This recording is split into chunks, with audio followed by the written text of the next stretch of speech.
Newly released U.S. government files on the late financier and convicted sex offender Jeffrey Epstein have reignited scrutiny of his ties to some of the world's most powerful figures and prompted fresh calls for accountability. The U.S. Department of Justice has published more than 3 million pages of documents under the Epstein Files Transparency Act, shedding new light on Epstein's private communications with political leaders, billionaires, and business executives. The release comes weeks after a congressional deadline and includes emails, messages, and internal records. Among those named are Microsoft founder Bill Gates and Tesla owner Elon Musk. A draft email attributed to Epstein alleges personal misconduct by Gates, claims his foundation has flatly denied as false. Emails involving Musk show exchanges about potential social meetings, though Musk says he declined invitations to visit Epstein's island and welcomed the release of the files.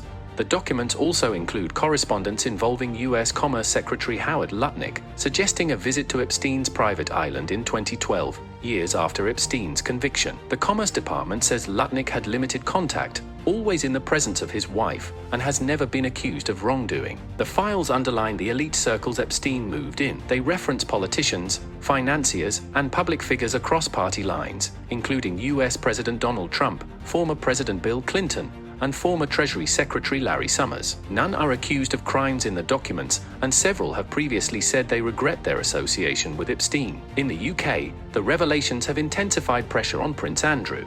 British Prime Minister Keir Starmer said the former prince should testify before a US congressional committee after files showed he remained in contact with Epstein for years following Epstein's conviction. Andrew has denied wrongdoing and has not commented on the latest disclosures.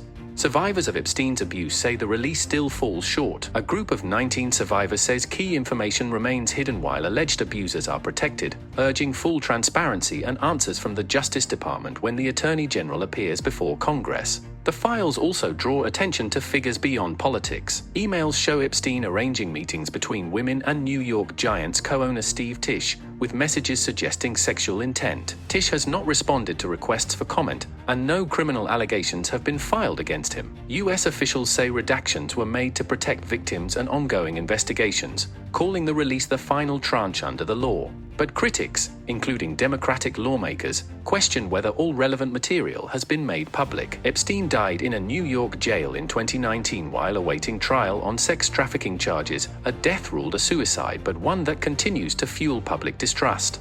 With these latest files now out, pressure is mounting on institutions and individuals alike to explain when they knew it and whether justice has truly been served.